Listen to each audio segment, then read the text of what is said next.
안녕하세요. 오늘부터 사회교리와 해방신학에 대한 강의를 시작을 합니다. 첫 주제는 그 생명의 하느님에 대한 것인데요. 먼저 그 사회교리와 해방신학에 대한 얘기를 잠깐 하고 언급하고 이야기를 진행하도록 하겠습니다. 먼저 사회교리 하면은 가장 먼저 떠오르는 책이 교황청 그 정의평화 평의회에서 나온 간추린 사회교리죠. 이 간추린 사회교리는 한 500페이지 가량 됩니다. 그래서 일반 그 신자들이 읽기에는 굉장히 부담스럽고 어려움을 많이 호소를 하고 있습니다.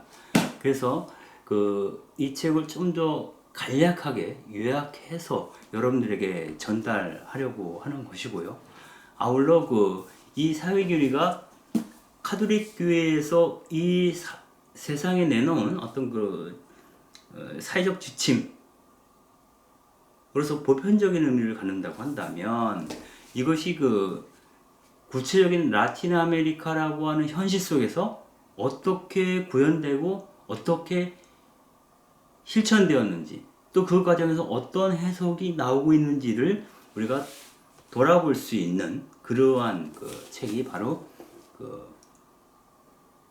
해방신학이라고 볼 수가 있겠습니다. 그래서 어떻게 보면은 사회교리를 적용한 지역신학이라고 볼 수도 있겠습니다.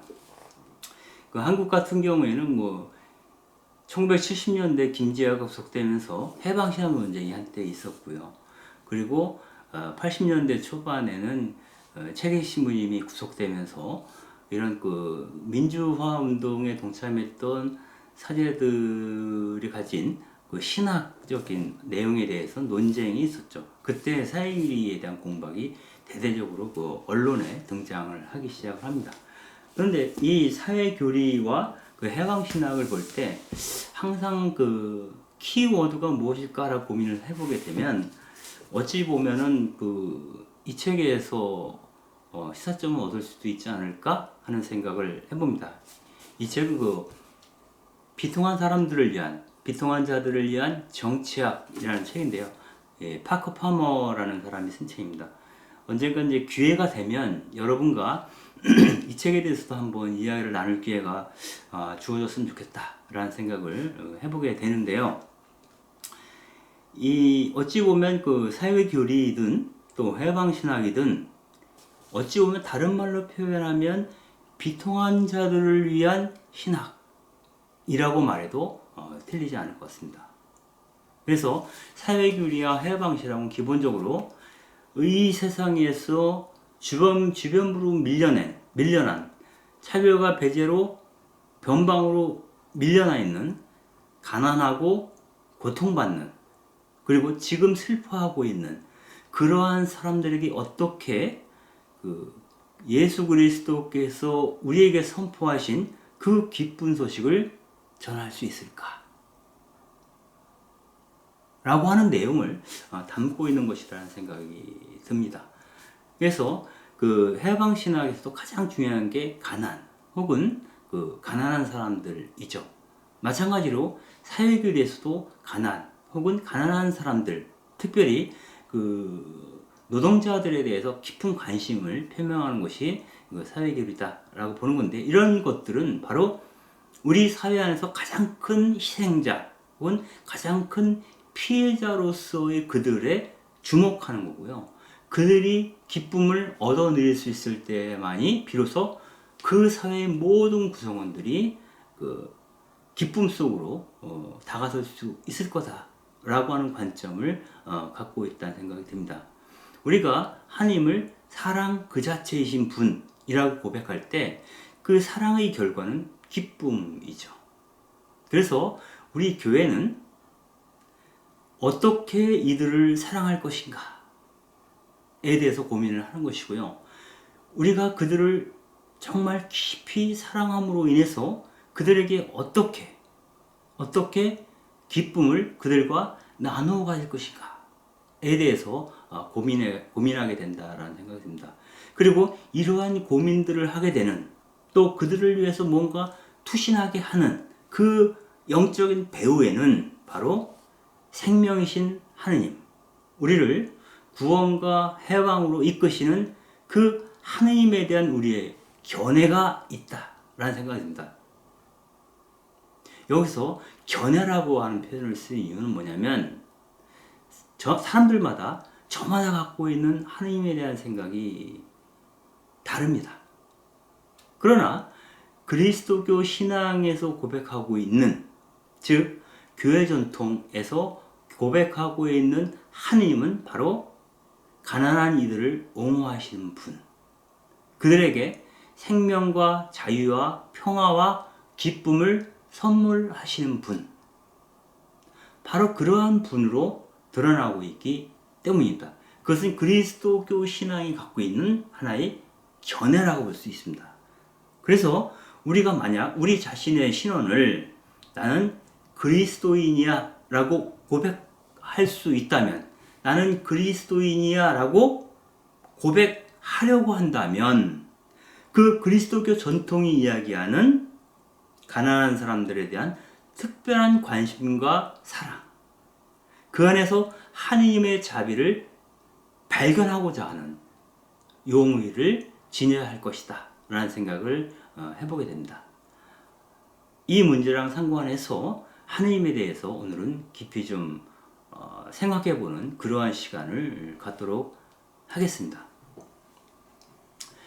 그 사도행전에 보게 되면 바오로 사도와 바르나바 사도가 선교 여행을 합니다. 그 선교 여행 중에 루스드라라고 하는 곳으로 가게 되는데, 거기서 날 때부터 안진뱅이였던 사람을 고쳐주죠. 그래서 그 마을 사람들은 그 남자가 한 번도 일어나 걷는 것을 본 적이 없었기 때문에 이 놀라운 기적을 보고 바오로 사도와 바르나바 사도를 아주 특별한 인간, 혹은 하느님의 사람, 혹은 하늘에서 내려온 신이라고까지 생각을 하게 됩니다. 그래서 소를 끌고 오고 꽃을 준비해서 이 두 사람 앞에서 제사를 올리려고 하죠. 그러자 바오로 사도가 너무 놀라서 그들을 제지하면서 이렇게 얘기를 합니다. 여러분, 어찌하여 이런 일을 하십니까? 우리도 여러분과 똑같은 그러한 성정을 가진 사람일 뿐입니다. 우리가 여러분에게 복음을 전하는 것은 여러분이 이런 헛된 일들을 버리고 하늘과 땅과 바다와 그 안에 있는 모든 것을 만드신 바로 살아계신 그 하느님께로 여러분들이 돌아오도록 하기 위해서입니다 라고 이야기를 하죠. 그래서 살아계신 하느님에 대한 어떤 그 회귀, 이것을 요청하는 것이죠.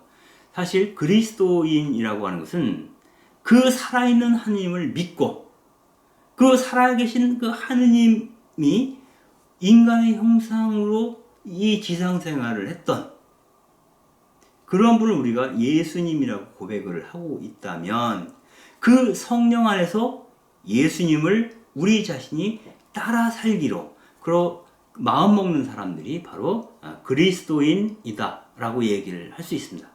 그런데 우리가 우리 자신을 그리스도인이라고 고백한다 할지라도, 그리고 우리는 수시로 하느님을 입에 올리곤 하지만 우리들이 생각하는 하느님은 저마다 다를 수 있겠다.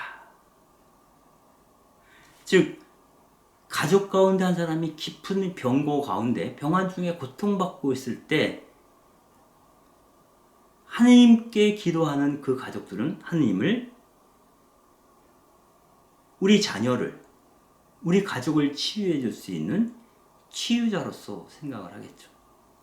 그리고 억압으로 사슬에 묶인 채 고통받고 있는 사람이라면, 그가 바로 그리스도인이라면 이 고통으로부터 우리를 해방하시는 분으로 하나님을 고백하고 싶을 겁니다. 그런데 어떤 사람은 정말 기회를 잘 잡아서 사업에 성공한 경우에는 사업을 번창하게 해주시는 분, 만사 형통을 우리에게 주시는 분이 곧 하느님, 즉 하느님은 전능하신 분이다 힘 있는 분이다. 이렇게 고백을 하게 될 겁니다. 그래서 저마다 자기의 처지와 관점에 따라서 다른 하나님을 주님으로 고백할 수 있겠다라는 생각이 듭니다. 어찌 보면 좀 더 섬세하게 보면 베네딕트 교황님과 프란시스코 교황님께서 생각하시는 하나님도 사뭇 다른 분일 수도 있지 않을까? 라고 생각해 볼 수도 있습니다. 그러한 의미에서 우리가 경험하는 하나님은 각인각색의 하나님, 무지갯빛 하나님이라고 볼 수도 있겠습니다. 그래서 우리는 그 하나님에 대한 어떤 그 명료한 인식을 해야 되는데, 결국 참고할 수 있는 것은 이스라엘 전통 속에서 하나님이 어떻게 고백되었는가, 그리고 그리스도교 전통 안에서 하나님이 어떻게 고백되었는가, 그리고 특별히 예수 그리스도께서 아빠라고 발음하신 그 하나님은 과연 어떤 분이셨는가에 대해서 우리가 이해할 필요가 있겠다라는 생각을 해볼 수가 있겠습니다. 전통적으로 교회 안에서는 신자들이 많이 생각하는 하나님 상이 있습니다.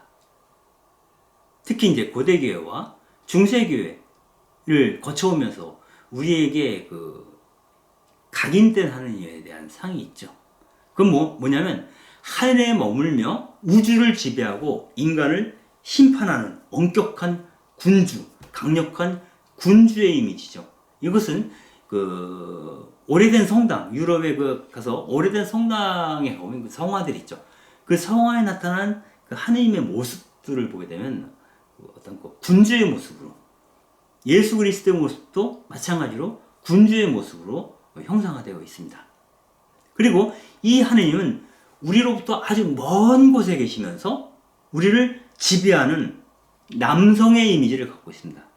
이것은 바로 가부장적 사회 안에서 형성된 그리스도교 신앙이기 때문에 우주를 다스리시고 인간사를 심판하시는 군주로서의 하느님은 남성이다라고 하는 이미지를 갖고 있는 거죠. 그리고 그 하느님은 이 세상을 사랑하지만 이 세상의 불결함에는 전혀 물들지 않는 순결함, 그래서 당당한 그런 입법자, 그분은 법을 만드시는 분이시고 법을 집행하시는 분으로 나타나죠. 그런 의미에서 하느님이 검사나 혹은 판사의 모습으로 나타난다고 생각해 볼 수 있겠습니다. 그리고 이러한 하느님은 바로 거대한 노인의 모습을 띠기도 합니다. 그래서 이런 거죠. 내가 힘이 있거나 나이가 많거나 돈이 많거나 영향력이 많거나 이러한 것들이 하느님의 이미지로 우리에게 형상화되어 있습니다. 그래서 이러한 종교들은 이런 하느님을 숭배하는, 섬기는 그러한 종교는 바로 그런 하느님에 대한 두려움을 조장하고 또 지옥에 대한 공포, 이런 걸 통해서 인간을 다스리려고 합니다. 이런 하느님의 모습은 우리가 사랑 그 자체이신 분이라고 복음서에서 고백하고 있는 그런 하느님과는 사뭇 다른 모습이죠. 더구나 예수님께서 아버지도 아니고 아빠라고 친근하게 가까이 계시는 그 부친처럼, 아버지처럼, 그 아빠처럼 생각하셨던 그 하느님과는 이미지가 많이 다르다고 볼 수가 있겠습니다. 그래서 현대의 신학자들은 하느님에 대해서 다른 고백을 할 것을 요청을 합니다. 그 뭐냐면 그분께서는 일정한 장소, 성당이나 교회나 성소나 특별한 장소에 갇혀 있는 분이 아니라 온 세계에 두루, 즉 어찌 보면 성소, 우리가 명시적으로 보는 성소 밖에도 계시는 분이라는, 성소 밖. 이건 마치 우리가 예수님을 형상할 때 예수님은 이스라엘의 중심이었던 예루살렘 출신이 아니라 바로 갈릴레아 출신이었다라고 하는 것과, 또 예수님은 성전 세력에 합류되지 않고 성전 밖에서 성전 세력에 의해서 죽임을 당하신 분이다. 그래서 그 한국 교회 같은 경우, 개신교에서는 그 성문 밖 교회라는 게 있습니다. 성문 밖 교회. 교회는 성문 밖에 있어야 한다. 왜?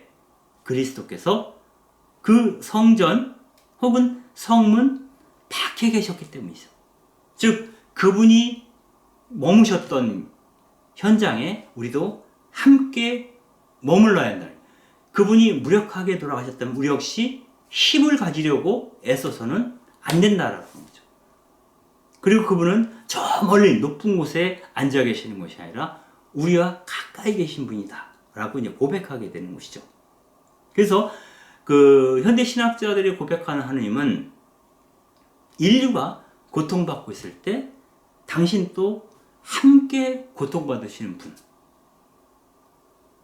인류가 기뻐하고 있을 때 그들과 함께 기뻐하시는 분, 특별히 이 세상에서 가련하고 가장 불쌍하며 가장 슬픔에 젖어있는 사람들에게 특별한 시선을 보내고 계시는 하느님, 바로 그분이야말로 사랑 그 자체이신 분, 바로 예수님이 아빠라고 고백했던 그 하느님이다 라고 하는 관점을 갖고 있습니다.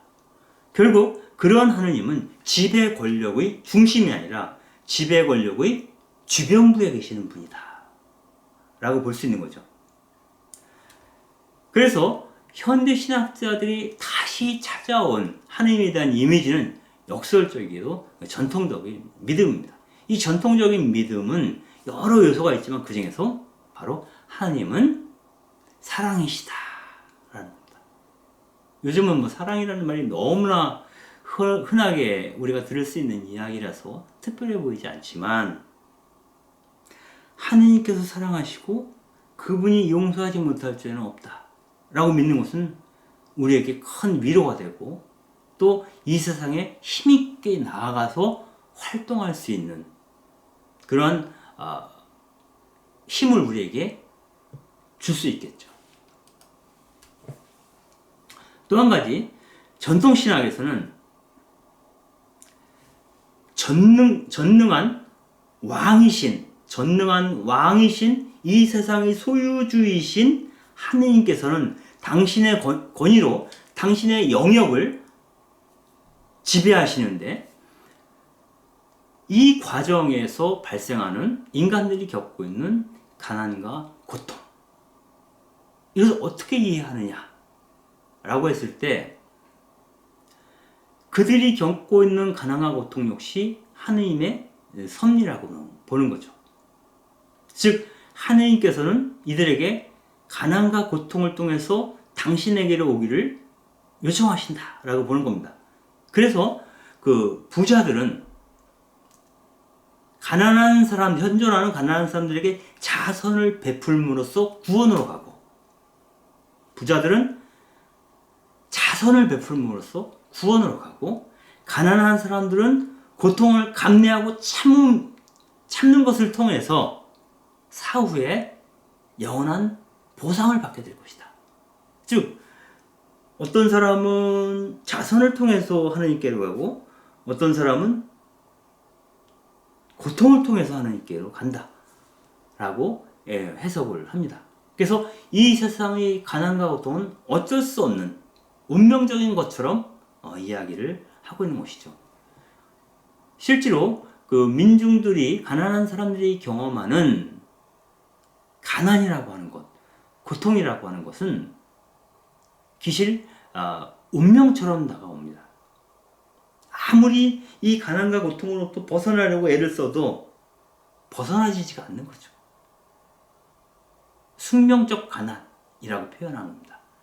그리고 그러한 그 힘없는 상태이기 때문에 지배자들에 의해서 지배당하는 것, 수탈당하고 노역을 강요받는 것, 이런 것들을 어쩔 수 없는 것으로, 보통은 이제 전생에 죄가 많아서 뭐 이런 식의 표현까지도 쓰죠. 이런 걸 중에 숙명론, 운명론 이렇게 볼 수가 있죠. 그래서 이런 것에 젖어 있는 사람들이 그 행하는 행위 중에 하나가 축제 때 고통받는 십자가에 매달려 있는 그 예수님 상과 그 성모님 상을 모시고 행렬을 하는 그 축제를 벌이는 겁니다. 이 축제를 통해서 삶이라고 하는 것은 불가피하게 눈물의 골짜기에 지나지 않고 이러한 고통은 결국 천국으로 가는 길에 놓여 있는 것이다 라고 믿게 됩니다. 실제로 라틴 아메리카의 경우에는 그 우리가 뭐 브라질 인구의 뭐 90%가 카톨릭 신자다. 뭐 요즘은 이제 오순절 운동이 벌어져가지고 개신교에 많이 밀려서 한 70%가 카톨릭 신자다. 뭐 이런 얘기를 하고 항차 그 교황이 선출된다면은 브라질에서 교황이 선출될 수도 있겠다. 인구 대비로 봐서 그렇다는 거죠. 그런 얘기를 하는데 실제로 그 브라질 그 카톨릭 신자들 가운데 많은 사람들이 사실은 카톨릭 신앙에 대한 이해가 많이 부족합니다. 그들을 가르칠 수 있는, 교리를 가르칠 수 있는 선교사나 사제들도 절대적으로 이제 부족한 상태이고요. 그래서 대부분의 신자들은 이제 카톨릭 신자라고 고백은 하지만 사실 민간 신앙에 많이 접속되어 있습니다. 그런데 이 브라질 혹은 라틴 아메리카의 가난한 사람들에게 그 예수님은 과연 어떤 모습이었을까를 보게 되면 우리가 성당에 가면 항상 볼 수 있는 게 있죠. 예수님이 십자가에 매달려서 피를 흘리고 있죠. 그걸 보면서 그 가난한 사람들은 이렇게 생각합니다. 저 예수님은 우리처럼 고통받고 있구나. 바로 예수님이 우리들의 모습과 같다라고 느낍니다. 그러나 그러한 그리스도인들은 예수님이 고통받고 있지만 결국은 그 고통을 이기고 부활하리라고 하는 믿음을 갖지 못합니다. 왜? 나는 저 십자가에 못 박힌 예수님과 같은 처지이지만 이 고통으로부터 내가 벗어나지 못하는 것처럼 그 고통으로부터 벗어난 경험이 내가 없는 것처럼 예수님이 고통을 벗고 승리하리라고 부활하리라고 믿지 못합니다. 다만 예수를 가여운 눈으로 바라볼 뿐이죠.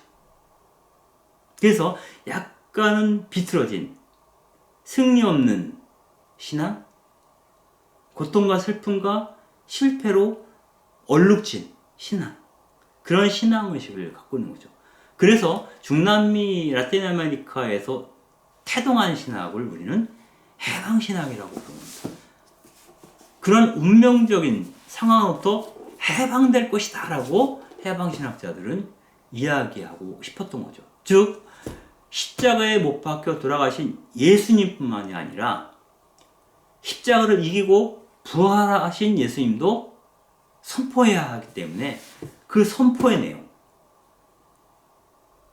끝내 승리하리라고 We shall overcome이라고 얘기할 수 있는 그 신앙을 노래하는 가난한 이들을 위한 신학이 해방신학이라고 볼 수도 있겠습니다.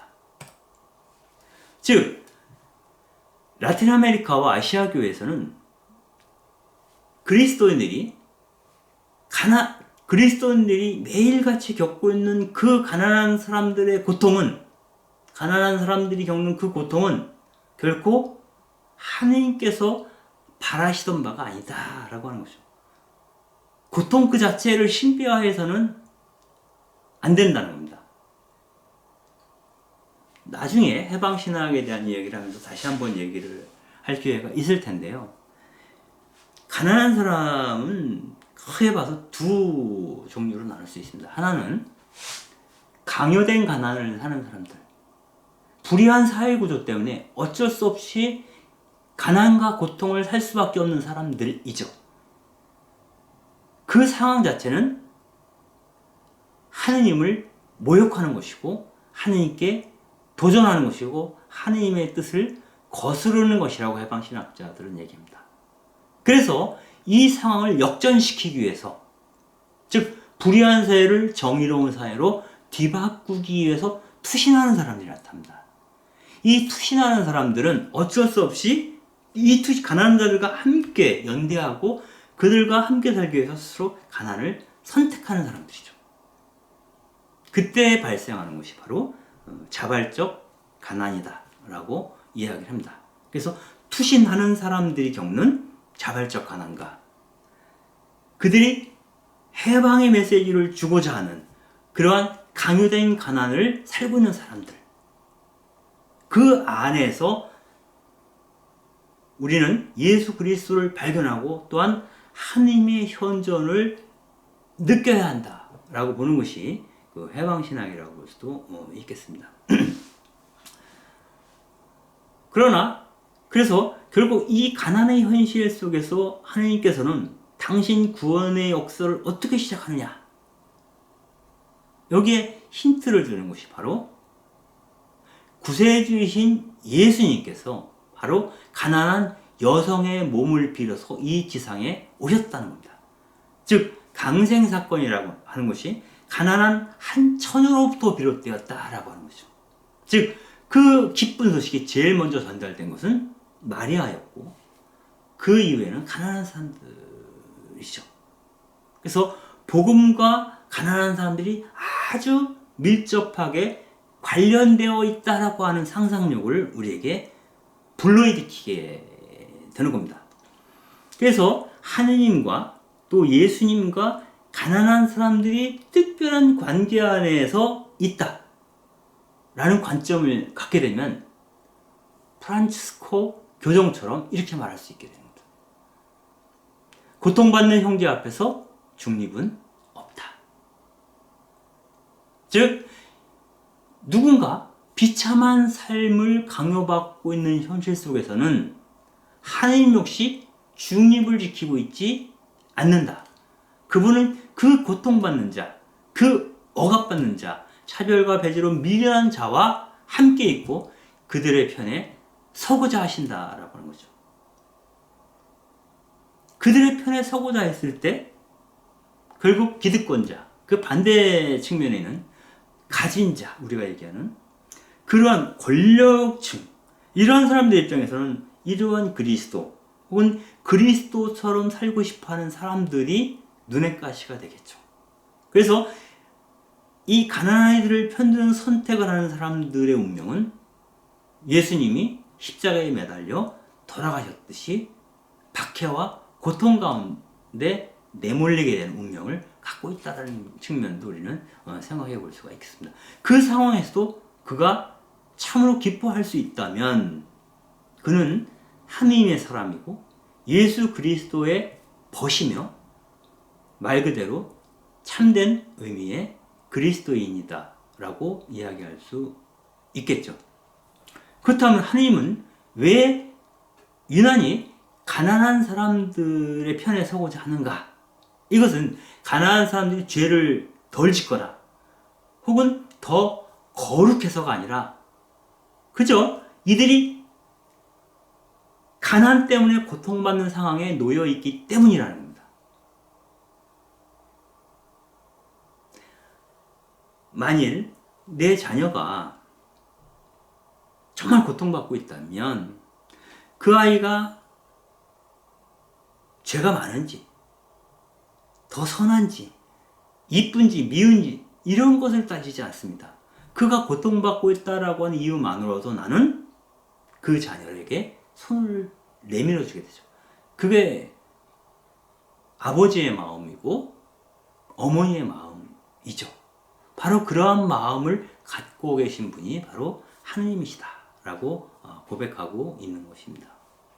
그래서 하느님의 당파적 사랑, 누군가를 편드는 사랑은 가난한 이들을 먼저 구원하고 해방시켜서 그들이 겪고 있는 비인간적인 상황을 멈추게 하리라고 믿는 게 우리들이 믿는 신앙입니다. 그리고 이러한 하느님에 대해서 성경은 강력하게 뒷받침을 해주고 있습니다.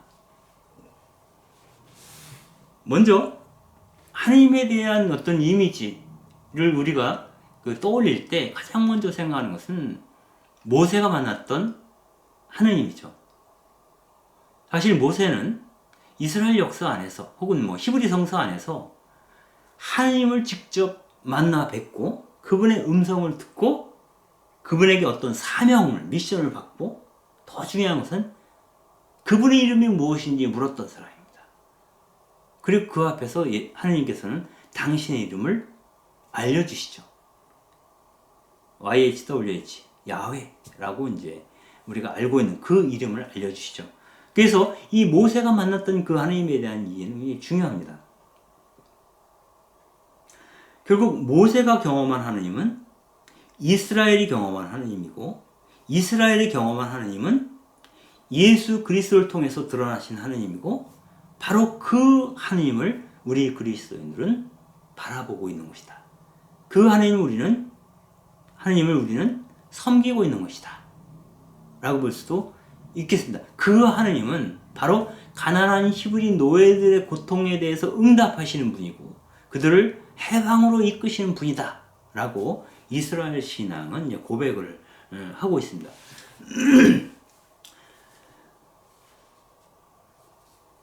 고대 세계에서 그 신이라고 하는 것, 하느님이라고 하는 것은 지배자의 지위를 정당화시켜주는 어떤 이데올로기랑 연관이 있습니다. 그래서 대부분의 그 제국의 왕들은, 파라오와 같은 제국의 왕들은 자신을 신의 아들이다 라고 얘기를 합니다. 신과 자기를 동격화하는 거죠. 그래서 신을 섬기듯이 백성들은 왕을 섬기라고 하는 것이죠. 그 정점에 있는 것이 바로 에집트의 파라오다라고 볼 수가 있는 것이고요. 그런데 유난히 이 야훼라고 하는 하느님, 히브리 성서에 나오는 그 야훼라고 하는 하느님은 파라오를 축성하고 파라오에게 권위를 부여한 태양신 레, R2죠. 레라고 하는 태양신과 달리 그 파라오에 의해서 고통받고 있는 히브리 노예들의 편에 서고자 하셨다라고 얘기를 합니다. 그리고 그 하나님은 그 히브리 노예들을 해방하라고 모세를 불렀다라고 히브리 성서는 이야기합니다. 여기서 탈출기를 보면 하느님께서 이렇게 고백을 합니다. 모세에게 하는 말이기도 하죠.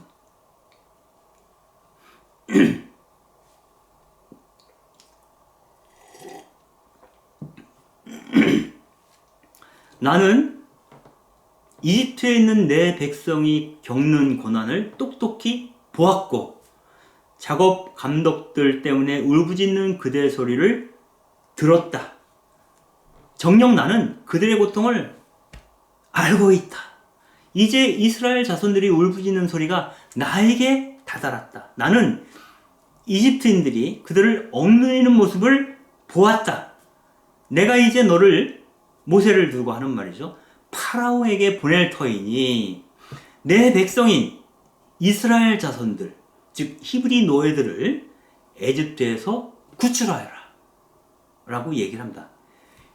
여기서 우리가 확인할 수 있는 것은 히브리 노예들이 고통받는 것을 하나님께서 보고 듣고 그래서 몸으로 알고 계시다는 거예요. 그래서 나는 그들의 손을 잡아주고자 원한다 라고 하는 것을 하나님이 이야기를 하는 거죠. 그래서 나는 그들의 고통을 알고 있다 라고 했을 때 알다라는 말은 이해했어?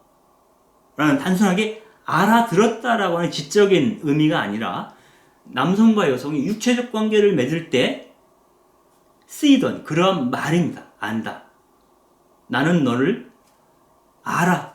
나와 그녀는 서로를 잘 알고 있어 라고 하는 말은 잠자리를 같이 했어 라고 말하는 것과 같은 말이죠. 그래서 어찌 보면 아주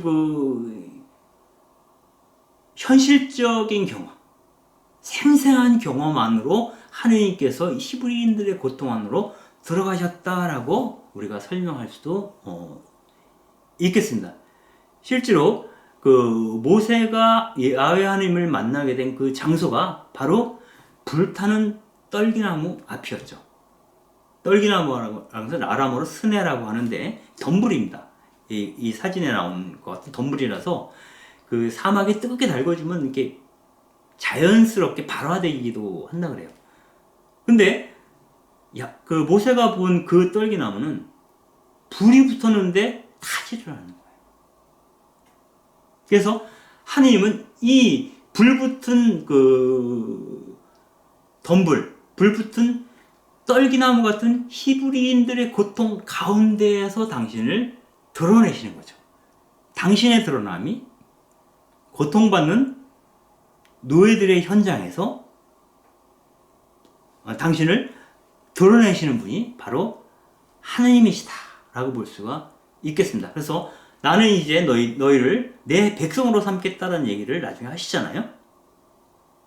그래서 너희가 바로 그 노예들이죠. 파라오가 아닌 노예들의 하느님이 되기로 작정하신 야훼 하느님에 대한 신앙을 갖고 있는 사람들이 바로 이스라엘이고, 그 이스라엘 가운데 그 신앙을 다시 회복하신 분이 예수님이시고, 그 예수님을 따라 살기로 결심하는 사람들이 바로 그리스도인이다 라고 말할 수 있겠습니다. 그래서 가나안 이들에 대한 관심은 우리 신앙의 요체, 핵심, 정수에 해당되는 것이라고 볼 수도 있겠죠. 그 이스라엘 그 히브리 성서에서 가장 중요한 그 하느님의 어떤 대변자로서 역할하는 사람들이 그 이른바 예언자들이죠. 예언자. 즉 판관 시대가 지나고 왕정 시대가 시작되면서 사실은 이스라엘이라는 나라가 이제 그들이 그 탈출한 그런 에집트와 같은 형국이 되죠. 그 안에서 그 부의 양극화가 이루어지고 가난한 사람들이 고통받죠. 그리고 그 검사들은 자기의 일속을 살리느라고 판결을 내리죠. 이러한 상황에서 이른바 그 예언자들이 등장을 하게 되는데, 이 예언자들의 발언을 담아놓은 예언서 혹은 시편과 잠언에서도 그 사회적 불의를 하나님께서 얼마나 혐오하시는지 잘 드러내고 있습니다. 그래서 이러한 불의를 준엄하게 비판하고 있고, 그 불의한 상황이 역전될 것이라고 하는 확신을 심어주고 있는 것이 곧 예언서라고 볼 수도 있겠습니다. 이 예언서는 바로 그 가난한 자들의 편에 서서 하느님께 합류하라고, 당신께서는 가난한 자들의 편에 서 계시니 우리도 그분을 섬긴다면 그 고통과 슬픔 가운데 있는 자들 속으로 합류하라고 요청하고 있는 것이 바로 예언서이고 시편이고 잠언이다 라고 하는 것이죠. 그 아모스 예언자는 이렇게 얘기를 합니다. 하느님께서는 너희들이 바치는 제사 진료하고 계신다. 하느님께서 바라시는 것은 오직 공정함이 물처럼 흐르고 정의가 강물처럼 흐르는 그러한 세상이다 라고 하는 이야기를 하게 됩니다. 하느님께서 원하시는 단식 역시 하루 한 끼 굶는 그런 단순한 예배적, 전례적 차원에서의 단식이라기보다는, 개인적 희생 차원에서의 단식이라기보다는 가난한 자들을 돌보기 위한 단식. 내 가진 바를 덜어서 누군가에게, 헐벗고 굶주린 이들에게 나누어 줄 것을 요청하는, 바로 그것이 단식이라고 얘기합니다. 그래서 진정한 단식은 누군가를 해방시키는 그러한 사랑의 결과다, 사랑의 표현이다 라고 말할 수도 있겠습니다. 그래서 이사야 예언자는 단식에 대해서 이렇게 얘기를 합니다. 내가 좋아하는 단식은 이런 것이 아니겠느냐. 불의한 결박을 풀어주고 멍의 줄을 풀어주는 것, 억압받는 이들을 자유롭게 내보내고 모든 멍에를 부수어버리는 것이다. 너희 양식을 굶주린 사람들과 함께 나누고 가련하게 떠도는 이들을 너희 집에 맞아들이는 것, 바로 이게 단식이다. 헐벗은 사람을 보면 덮어주고 너의 혈육을 피하여 네가 난 몰라 라고 숨지 않는 것이 아니겠느냐. 그리하면 그들을 자기 집에 불청객을 맞아들이고 굶주린 이들을 먹이는 그 일을 하게 되면 너의 빛이 새벽빛처럼 터져나오고 너의 상처가 곧바로 아물리라. 나의 구원이 이러한 공정한 행위, 사랑에 의해 해방하는 사랑의 행위를 통해서 나의 개인적인 수치심과 상처 역시 치유될 거라고 하는 것이죠. 그리고 너의 의로움이 너보다 먼저 네 앞에서 가고 주님의 영광이 너의 뒤를 지켜줄 것이다. 그러니까 하느님의 현존 안에 깊이 살아가고 그의 이마가 새벽빛처럼 빛날 수 있으려면, 즉 의인으로서 서기 위해서는 바로 이사야서에서 얘기하는 그러한 형태의 단식을 해야 한다라고 하는 것이고, 그것은 곧 가난한 사람들을 위한 우선적 선택과 상관이 있다라고 예언자들은 이야기를 하는 것입니다. 그렇다면 하느님은 가난한 사람들만을 배타적으로 사랑하는 것이냐? 가난하지 않은 사람은 미워한다는 말이냐? 그렇지 않다는 거예요. 다만 하느님의 누구에게나 햇빛을 비추시고 누구에게나 비를 내려주시는 것과 같이 하느님의 그런 보편적인 사랑은 사회적 불의 때문에 고통받는 사람들에 대한 각별한 관심, 그리고 동시에 누군가를 억압하고 있는 사람이 있다면 그 사람의 회개를 당신의 사랑을 통해서 요청하고 계시다라고 이야기를 합니다. 즉,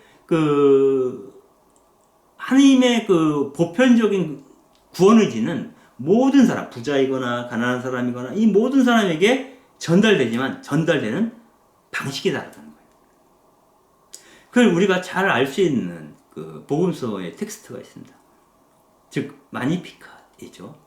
루카복음서에 나오는 이 마리아의 노래를 잠깐 읽어보고 이야기를 이어가겠습니다. 그분의 자비는 대대로 당신을 경외하는 이들에게 미칩니다. 그분께서는 당신 팔로 권능을 떨치시어 마음속 생각이 교만한 자들을 흩으셨습니다.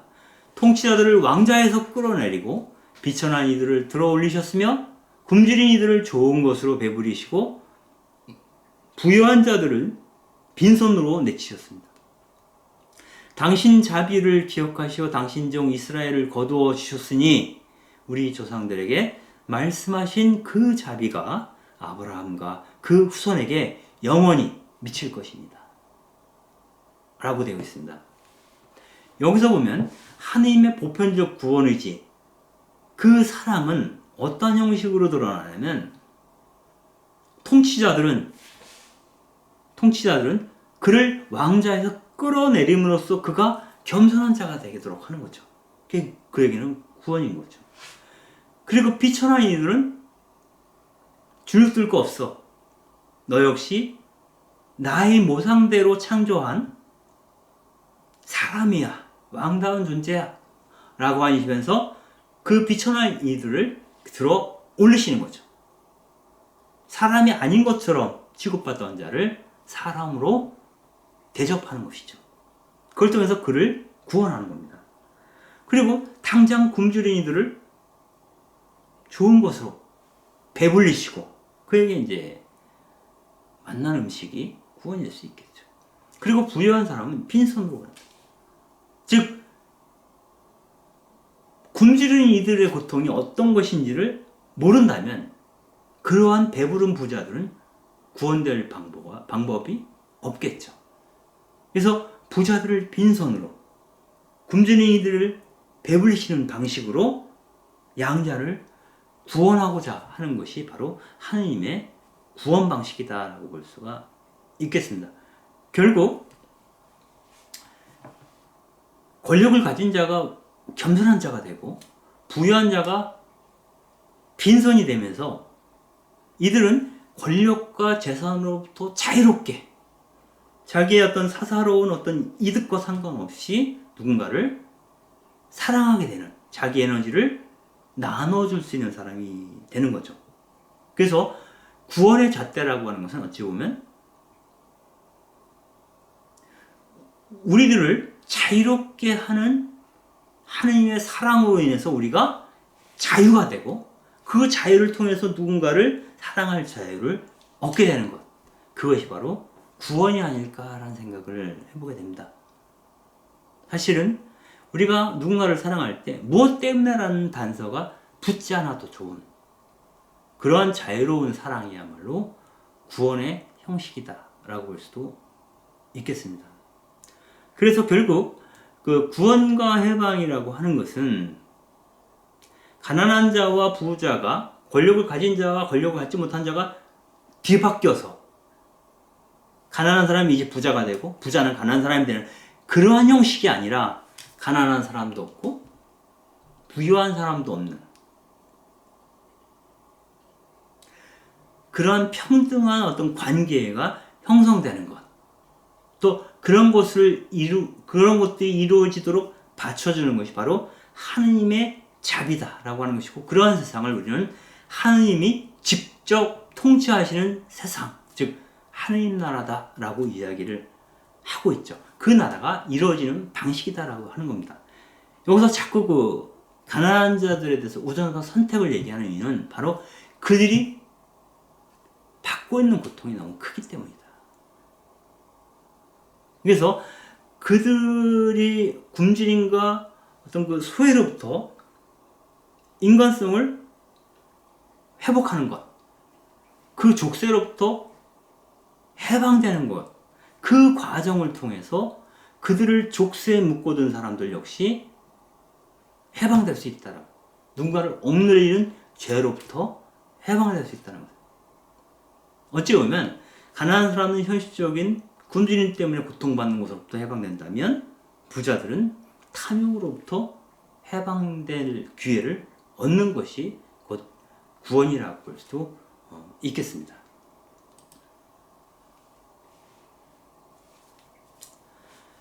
결국은 그 하나님께서는 우리에게 행동하는 사랑을 요청하신다라고 저는 생각을 하는데요. 즉 하나님을 섬긴다는 것은 이웃을 섬긴다는 것. 예수님께서 그 복음서에서 그런 얘기를 많이 하셨죠. 나는 섬김을 받으러 온 자가 아니라 섬기러 온 자다. 이렇게 얘기를 하죠. 즉 우리가 하나님을 섬긴다는 것은 하나님께서 사랑하시는 그 백성을 섬기는 거죠. 그런 의미에서 하나님 사랑과 이웃 사랑은 동전의 양면이라고 볼 수가 있겠고요. 그 하나님 사랑과 이웃 사랑에서 도출되는 것이 바로 사회적 정의다라고 하는 것이고 그 사회 정의를 이루기 위한 우리들의 실천이라고 얘기할 수 있겠습니다. 엘리자베스 존슨이라는 분이 쓴 책 가운데 하느님은 낙원에 머물러 계시지 않는다라는 책이 있어요. 하느님은 낙원에 머물러 계시지 않으면 어디 있을까요? 하느님은 지옥 같은 세상에 계시다는 거예요. 그분께서는 하느님이심을 비우시고 사람이 되시고 우리 가운데 계셨다라고 했을 때 우리 가운데 이 지옥 천상에서 지옥으로 내려오신 하느님이 어찌 보면 우리 신앙 안에서는 예수 그리스도라고 볼 수도 있겠습니다. 결국 지옥 같은 고통을 맛보고 돌아가신 분이 바로 예수님이죠. 그래서 그 지옥에서 지옥을 천국으로 뒤바꾸는 행동, 그 행동은 사랑으로부터 비롯된 것인데 그 행동으로 나서자고 하는 것이 바로 그리스도인들의 어떤 그 미션, 사명이라고 볼 수도 있겠습니다. 여기서 그 존슨은 이런 얘기를 합니다. 황혼을 날아오르는 부엉이처럼 밤에 열기를 식히는 밤의 습기 속에 오르는 부엉이처럼 신학이라고 하는 것은 낮의 열기 가운데 습득한 것을 되돌아보면서 행동으로 일어서게 된다. 이렇게 얘기를 합니다. 즉 행동이라고 하는 것은 우리가 공부하고 경험하고 기도했던 그 신앙에 대한 구체적인 표현이다. 그래서 정의로운 행동 없이 믿음을 고백한다는 것은 무의미하다라고 이제 존스는 이야기하고 싶었던 것 같습니다. 그래서 이분이 쓴 그 신은 낙원에 머물지 않는다라는 책을 보면 소재가 그거예요. 연민하며 저항하는 사랑의 줄을 찾아서 이렇게 되어 있습니다. 마찬가지로 여러분들이 잘 아시는 디트리 보네퍼 같은 경우는 마차가 고삐가 풀린 그 말이 끄는 마차가 막 달릴 때 그걸 통제할 사람이 없는 거죠. 우리는 누군가 그 고삐를 쥐거나 바퀴를 부숴서라도 그 말을 멈춰야 한다는 거예요.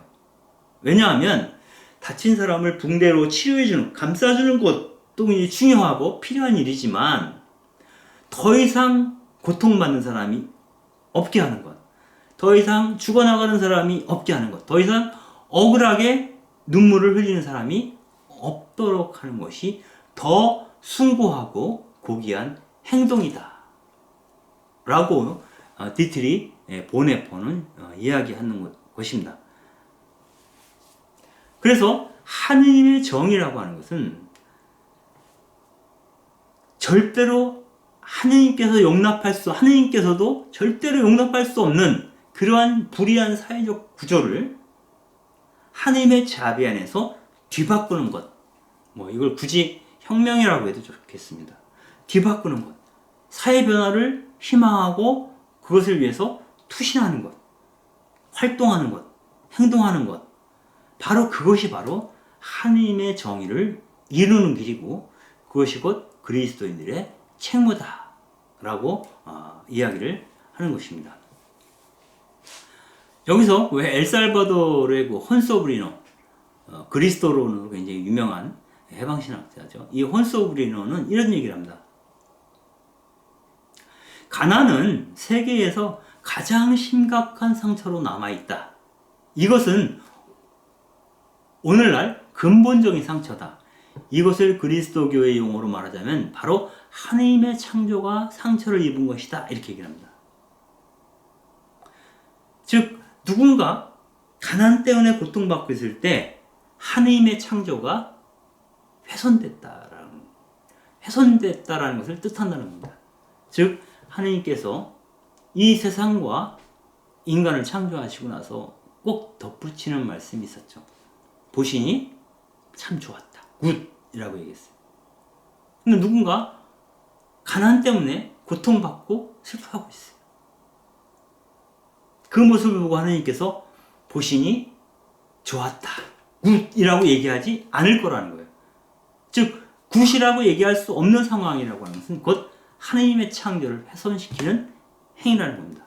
바로 그러한 것들이 벌어지는 상황에서 그 사회적인 상처들을 치유하는 행위는 바로 하느님의 상처를 치유하는 것이고 그분의 어떤 그 애끓는 마음, 연민의 마음에 동참하는 것이다 라고 혼소브리는 이야기를 합니다. 그리고 우리는 그러한 상처 입은 자들을 치유하기 위해서 행동으로 나서는 가운데에서 바로 하나님의 신비에 대한 깊은 체험을 하게 된다. 왜냐? 그분 역시 그것을 원하고 그 고통받는 자들 가운데 현존하시는 분 역시 하나님이시기 때문이죠. 마치 초기 교회의 그 사도행전에 나오는 그 공동체 사람들이 음식을 서로 나누고 연대함으로써 그리스도를 깨달았던 것처럼 우리는 가난한 사람들과 연대하면서 하느님을 더 잘 알 수 있게 된다라고 하는 겁니다. 그런 의미에서 이렇게 우리는 이야기를 해볼 수 있겠습니다. 사랑은 다만 사랑하면서만 사랑하게 된다. 사랑은 사랑 그 자체이신 분 하느님은 다만 누군가를 사랑하면서만이 우리는 그런 사랑이신 하느님을 사랑할 수 있게 된다는 거죠. 우리가 사랑이신 하느님을 깊이 체험하려면 누군가를 전적으로 사랑함으로써 우리는 그 사랑이신 하느님을 사랑하게 된다라고 말할 수 있겠습니다. 결국 이웃사랑 없이 하느님 사랑은 없다는 것이고요. 이러한 연민과 연대성, 가난한 이들과 맺는 연민과 연대성이야말로 교회의 사명의 핵심이다라고 말을 할 수 있겠습니다. 그래서 간추린 사회규리 182항에서는 이렇게 얘기를 합니다. 가난한 이들, 소외받은 이들, 어느 뭐로든 자신의 올바른 성장을 방해하는 생활 조건에서 살아가는 이들에게 특별한 관심을 쏟아야 한다. 이러한 목적을 위하여 가난한 사람들을 위한 우선적 선택을 다시 한번 강력히 확언하여야 한다. 이것은 그리스도교 사랑의 실천에서 우선하는 특별한 형태의 선택을 말하는 것으로 교회의 전통 전체가 이를 증언한다. 이렇게 얘기합니다.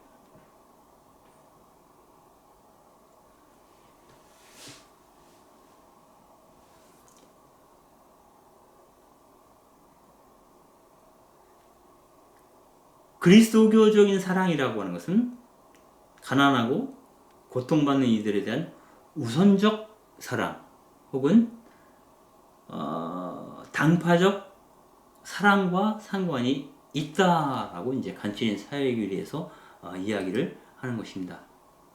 그리고 이런 것과 상관해서 그 복음서에서 예수님이 선포하셨던 신년, 그 신년의 전통 안에서 우리는 하느님의 그런 그 사회적 사랑, 가난한 이들에 대한 우선적 선택의 부분, 무력한 이들을 돌보시는 그분의 마음이 어떻게 신년이라고 하는 전통 속에 드러나 있는 일을 알아보면서 하느님에 대한 우리들의 생각들을 좀 마무리하려고 합니다. 창세기에 이렇게 나와 있습니다. 하느님께서 이렛 날, 즉 일곱째 날에 복을 내리시고 그날을 거룩하게 하셨다. 하느님께서 창조하여 만드시던 일을 모두 마치시고 그날에 쉬었기 때문이다. 즉 6일 동안 노동을 하시고 마지막 날에는 쉬시죠. 그날이 바로 안식일로 규정이 되는 건데요.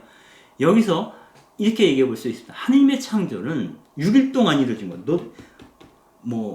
하늘에 생기라 하니 하늘에 생겼다. 이런 당신의 노동 하던 그 6일만이 아니라 7일 동안 당신의 창조가 이루어졌다. 즉 당신의 창조 계획 안에는 안식일도 포함되어 있다라고 하는 것을 이야기할 수 있고요. 특별히 이 6일간의 노동은 어찌 보면 안식일에서 절정을 이룬다라고 볼 수 있겠습니다. 이 노동이 하느님 안에서 이루어진 노동인지를 점검하는 것도 안식일이죠. 자기를 성찰할 수 있는 시간이죠. 그래서 이 안식일을 거룩하게 지내게 되면 당신의 노동이, 우리들이 6일 동안 행했던 그 노동이 정말 하느님의 영광을 위한 것인지 하느님을 모욕하는 것인지 알 수 있게 됩니다. 모든 노동이 다 거룩한 노동이 아닙니다. 누군가를 죽이는 것도 노동이라면 노동이죠. 누군가에게 사기를 치고 도둑질을 하는 것, 욕을 하는 것도 노동이라고 볼 수 있습니다.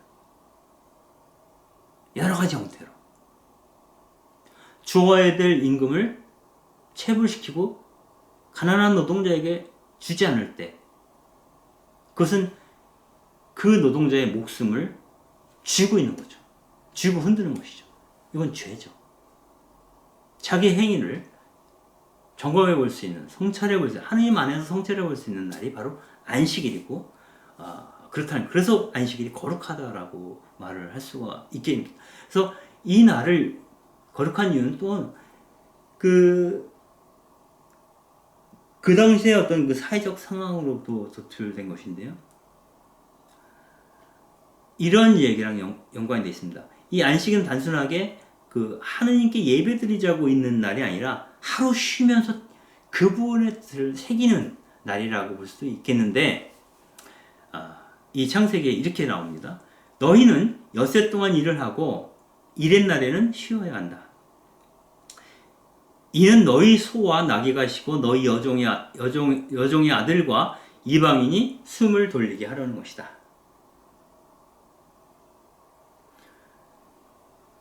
그러니까 엿새 동안의 노동이 이루어진다 할지라도 하루를 무조건 주인이거나 종이거나 모두가 쉬게 한다는 의미에서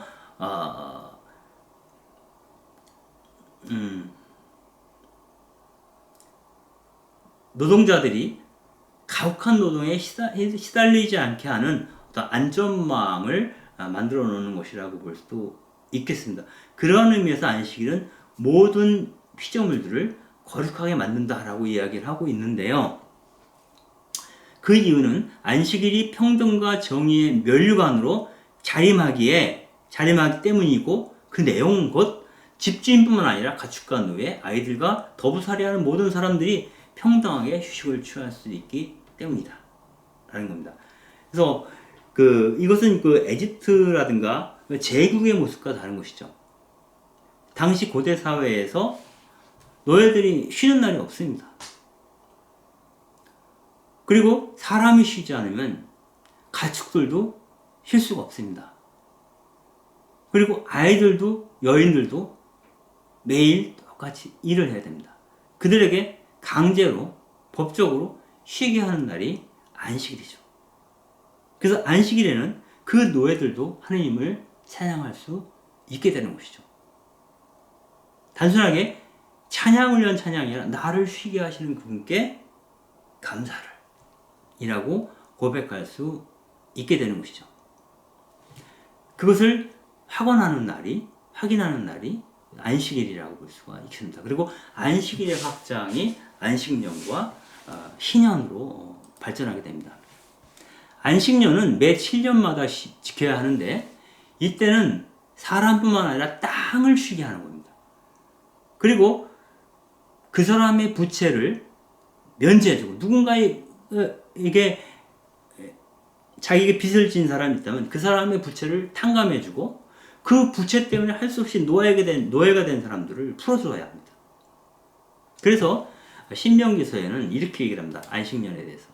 너희 동족인 히브리 남자나 여자가 너희에게 팔려와서 6해 동안 너희의 종으로 일할 경우 7째 해에는 그를 자유롭게 놓아줘야 한다.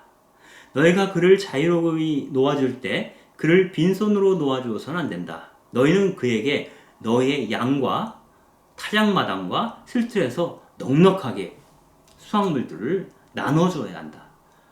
주 너희 하느님께서 너희에게 복을 내리신 것을 그에게도 주어야 한다는 것이다. 너희가 이집트 땅에서 종이었다는 것과 주 너희 하느님께서 너희를 구해내신 것을 기억하라. 이렇게 얘기를 합니다. 하루도 쉬지 않고 노동하던 히브리 노예들을 구출하신 하느님께서는 안식일을 제정하셔서 적어도 일주일 중에 하루는 그들이 쉬도록 하시는 것이고, 7년마다 한 번씩은 땅도 쉬게 하고, 그리고 너에게 빚진 자가 있으면 다 탕감해줘서 다시 시작할 수 있도록 해줘야 한다는 것이고요.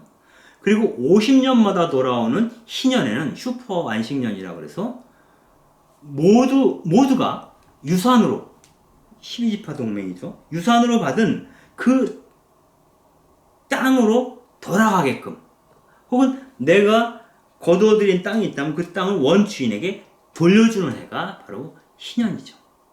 그래서 모든 백성들이 처음처럼 다시 시작할 수 있도록 재구성하는 그 해가 바로 신년입니다. 당연히 이때에는 노예들도 다 가족품으로 돌려보내 주어야 하는 것이죠. 그게 신년입니다. 그래서 기본적으로 안식일이나 안식년이나 희년에 대한 어떤 히브리 성경의 어떤 사상을 약자 보호법이라고 얘기합니다. 즉 그들이 어떤 법을 세울 때는 이 법이 약자에게 유리한가, 그들의 이해관계를 대변하고 있는가, 그들에게 자유와 해방을 보장하고 있는가를 본다는 거죠. 그래서 그들에게 기쁨이 되지 않는 것은 하나님의 뜻이 아니라고 하는 것이죠. 즉 복음이 아니라고 하는 것이죠. 그러한 의미에서 안식일과 안식년과 희년에 관한 사상은 가난한 자들에 대한 우선적 선택을 희망하시는 하느님의 견해가 반영된 것이다 라고 볼 수도 있겠습니다. 결국 우리가 하나님에 대해서 믿음의 대상으로, 섬김의 대상으로 하나님을 고백하고 있는데, 그 하나님의 거룩함이라고 하는 것은 그분의 백성이 되기로 자청한 사람들의 거룩함 안에서 반영되어야 된다는 거죠. 즉, 이 세상이 거룩하지 않다면 하나님도 거룩하다라고 말할 수 없게 되는 거죠. 여러분들 주님의 기도에 대해서 제가 전에 강의를 하면서 그런 얘기를 한 적이 있습니다. 주님의 기도를 보게 되면 당신의 이름을 거룩히 하옵시고, 당신의 이름을 거룩히 하시고, 당신의 뜻이 이 땅에서 이루어지기를 바란다고 얘기하죠. 하늘에 계신 우리 아버지, 아버지의 이름에 거룩히 빛나시며 그 나라가 임하시며 아버지의 뜻이 이루어지기를 바란다. 아버지의 뜻이 이루어지는 것이 뭐냐면 하나님 나라가 이 땅에 이루어지는 것이죠. 아버지의 뜻은 이 지상의 하나님 나라가 이루어지는 것이고, 그래야만이 하나님의 이름이 거룩히 빛난다는 겁니다. 즉, 하느님이 거룩해지시려면 이 세상이 거룩해져야 하고, 이 세상에 살고 있는 백성들이 거룩해져야 되는데, 그것은 거룩함의 잣대는 뭐냐면 더 이상 이 세상에 억압받는 사람과 궁핍한 사람과 보호받지 못하는 사람과 슬퍼하고 고통받고 억울한 사람이 없는 상태가 곧 거룩한 세상이죠. 그리고 이 거룩한 세상은 곧 하나님의 거룩함을 보증해 주는 것이죠. 하나님의 거룩함이 드러나도록 하는 것이죠. 즉, 하나님의 이러한 거룩함이 드러나도록 이래야 될 사명을 받고 있는 사람들이 곧 우리 그리스도인들이다 라고 말씀드릴 수 있겠습니다. 그런 의미에서 정말 그 사람이 참 그리스도인이라면, 신앙생활을 열심히 정말 하고 있는 사람이라면, 그 기준은 바로 그가 약자들에 대해서, 사회적 약자들에 대해서 어떤 태도를 보이고 있는지에서 찾아야 한다고 생각이 됩니다.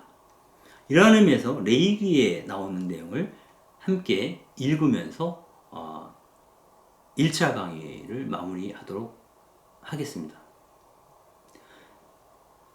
너희 형제가 가난하게 되어 너희 곁에서 허덕이면 너희는 그를 거들어 주어야 한다.